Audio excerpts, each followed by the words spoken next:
Students, इस paper में जो डिफरेंशियल इक्वेशन का है, सबसे मेन काम ये होता है कि जो गिवन डिफरेंशियल इक्वेशन है उसको सॉल्व कैसे करना है। तो हमने शुरुआत कर दी है ये चेक करने की कि given differential equation exact differential equation है कि नहीं। तो जो equation exact differential equations exact होती हैं, अब उनको सॉल्व कैसे किया जाता है। उनको सॉल्व करने का एक प्रोसीजर है, 3 स्टेप हैं। इन स्टेप्स को हम फॉलो करेंगे और एग्जैक्ट डिफरेंशियल इक्वेशंस को सॉल्व करेंगे। तो पहले देखिए, पहला स्टेप क्या है। पहला स्टेप ये है कि अगर आपके पास डिफरेंशियल इक्वेशन एग्जैक्ट होती है M D X plus N D Y equal to 0 इस फॉर्म में है, तो पहले आप m फाइंड आउट यहाँ से लिखेंगे, फिर उसको इंटीग्रेट करेंगे with respect to x keeping y as constant. Second step में क्या लिखेंगे, integrate only those terms of n which do not contain x with respect to y। और फिर लास्ट में आप सोल्यूशन लिखेंगे, integrate y constant m dx plus integrate terms of n not containing x into dy is equal to c। तो ये solution आ जाएगा where c is constant. चौथे में कई बार ये यूज हो जाता है कि अगर n के पास कोई टर्म ऐसी नहीं है which is free from x, then solution is simply integrate y constant m dx is equal to c। तो ये सारे जो स्टेप्स मैंने लिखे हैं, इनको मैं एग्जाम्पल के थ्रू समझाता हूँ आपको। आपने हर एक चीज बड़े ध्यान से देखनी है।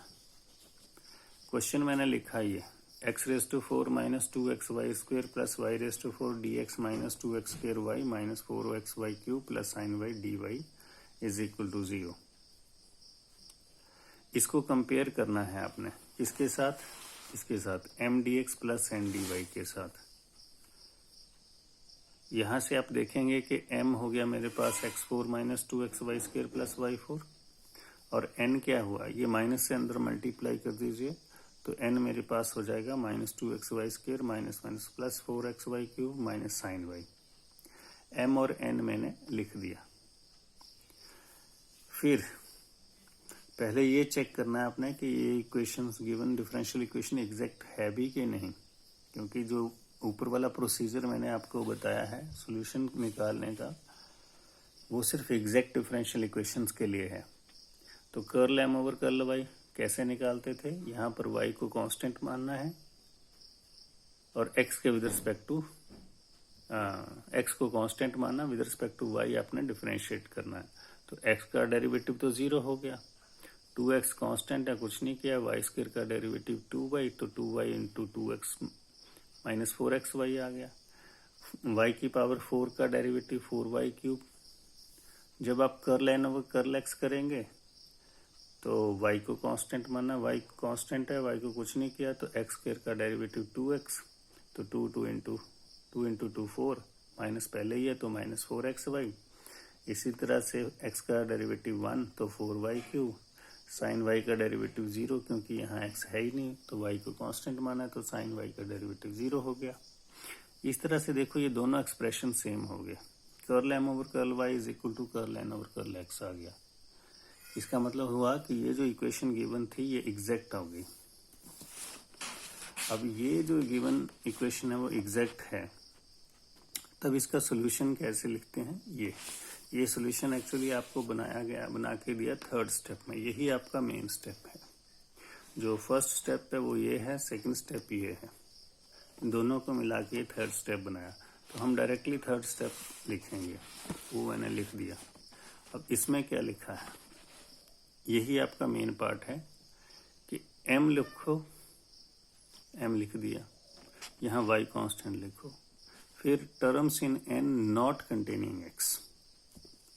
n देखो ये था, ये इसमें से वही टर्म्स लिखनी है जिसमें x नहीं है, टर्म्स फ्री फ्रॉम x। ये दोनों में x है, इन दोनों को नहीं लिखना। बाकी क्या बच गया मेरे पास, साइन y, तो ये साइन y लिख दिया मैंने। अब ये जो साइन y है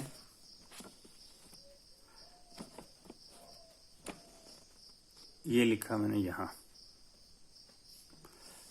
तो ये ध्यान दीजिए, यहाँ पर माइनस है तो आपको माइनस साइन वाई लिखना है, बी केयरफुल ओवर हियर। तो यहाँ पर माइनस साइन वाई लिखा जाएगा, ये माइनस साइन वाई। अब मैं इंटीग्रेट करता हूँ, इंटीग्रेशन में ध्यान देना है, यहाँ पर y कांस्टेंट लेना है, y कांस्टेंट लेना है, इसका मतलब विद रिस्पेक्ट टू x इंटीग्रेट होगा। तो x की पावर 4 का इंटीग्रेशन x की पावर 5 ओवर 5, 2 और y स्क्वायर तो कांस्टेंट है, इनको कुछ नहीं करना, x का इंटीग्रेशन हो गया x स्क्वायर ओवर 2।